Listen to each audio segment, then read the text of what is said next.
Assalamu alaikum students, welcome to the world of physics. Today our topic is charging and discharging a capacitor. Electronic flash guns for cameras have to be left for a short period of time between flashes to get it charged because it has a capacitor inside it and it can take only a couple of seconds before the capacitor is fully charged. How it is charged and how it is discharged, this is the topic for today. Suppose this is a battery with a potential difference V. This is a resistor. This is a capacitor. Two parallel lines always show a capacitor. And this is a switch. This is the switch. And this is the circuit. If this switch is closed, means we have turned it on. And potential source EMF E is present, capacitor is present, resistor is present. This represents an RC circuit. And this kind of circuit in which source of potential is present, capacitor is present, resistor is present, and the switch is on. This arrangement is called charging. Now I will draw the same arrangement like this. A resistor, capacitor, switch, which is also closed, but one thing is not present in this circuit. And what is that thing? That thing is EMF source. This is again an RC circuit, but in this RC circuit source of EMF is absent. So this is called discharging. This is charging in which EMF source is present. This is discharging in which EMF source is not present. Now first of all we will discuss charging and then we will discuss discharging. So when we put the switch on and connect this circuit, then the battery voltage V starts charging the capacitor through the resistor. So the plates of capacitor will get plus Q and minus Q charge deposited on it. Suppose the time is equal to 0 second. Obviously when the time is equal to 0, then charge is also equals to 0 because no time has passed, no charge is deposited on the plates. But after a time t, the charges becomes saturated. When they become saturated, they oppose the new coming charges to reach these plates or arriving these plates, and charging will stop when the potential difference between the plates of capacitor is equal to the EMF of battery. So it will be saturated when the potential difference of the plates become EMF of the battery. At that time charging will be ceased. That is the time when the charge on the plates is equal to capacitance of the plates multiplied by potential difference provided to the plates. So Q equals to CV. Experiments show that the charging process of a capacitor exhibits an exponential behavior. So if it exhibits exponential behavior, then we will definitely write down its equation like this: Q equals to Q naught into 1 minus e raised to the power minus t divided by RC. Now I am going to define all these terms. Q is the charge, initial charge, Q naught is the maximum charge, and this is the exponential value. T over RC is a constant, where T is time, RC is used because we have used an RC circuit over here. And for this value is also called time constant. The time taken to charge a capacitor in a given circuit is determined by the time constant of this circuit. So the bigger the capacitance, longer it will take to charge the capacitor, and larger the resistance, the smaller the current, which also increases charging time, and charging time is T. So the factor RC is called time constant, and the time constant is the duration of a time for which a capacitor is 63.2% of its maximum value of charge it has taken, or 63.2% of charge is deposited on the plates. So if we take T equals to RC, what about this equation then?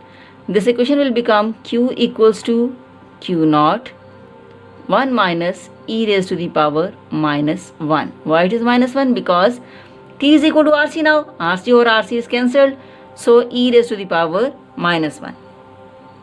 If e raised to the power minus 1 is over here, then I will write down Q equals to Q naught 1 minus 1 over e. And now I will put the value of e as it is a constant and its value is 2.718.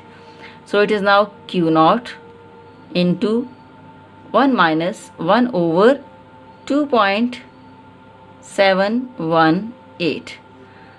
By calculating this value 1 over 2.718 and subtracting this value from 1, we will get, and now I will cross multiply Q naught on the second side.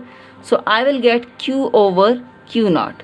Q over Q naught is equal to 1 minus 1 over 2.718. And by solving this equation, by dividing 2.718 by 1 and subtracting it from 1, I will get the value 0.632. 0.632. As we need the value in percentage, so we will multiply and divide by 100. Whenever we multiply and divide anything by 100 to get the percentage, so what we will do? We will multiply 0.632 by 100 and this division 100 will be used in percentage. So the new value will become 63.2%. This is the value of Q over Q naught, and Q over Q naught means this is the ratio of charging. So this is the ratio of charging. Now I am going to explain discharging. In this way, 63.2% of the charge will be stored on the plates of capacitor during the charging process. I have told you in the beginning that the only difference in the circuits of charging and discharging is the presence and absence of EMF source. In this circuit, EMF source is present because this is charging process. Whereas in this circuit, EMF source is absent because this is discharging process.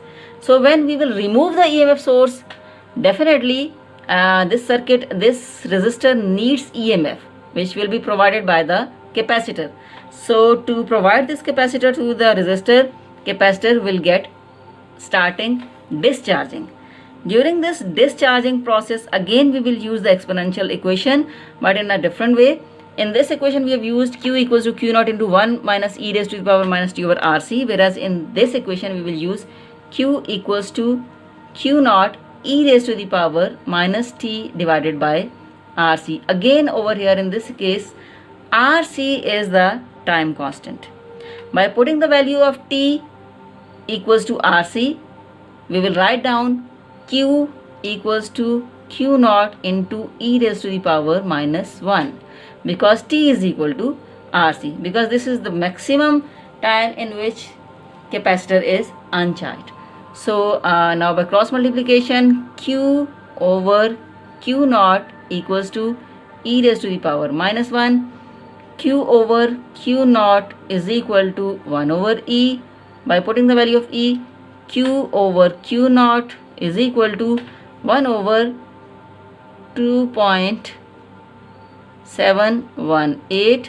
By putting this value, we will get this is equal to 0.367. 0.367. To get its percentage, we will multiply and divide this value by 100. Again, division 100 will be used in sign of percentage, and multiplication 100 will be multiplied by 0.367, and it will be equal to 36.7%. So this is the ratio of Q over Q naught. Here Q over Q naught tells us about the discharging, and here Q over Q naught tells us about the charging. So during charging, it is charged 63.2% of the parallel plate portion, whereas during discharging 36.7% of the charge is discharged by the capacitor.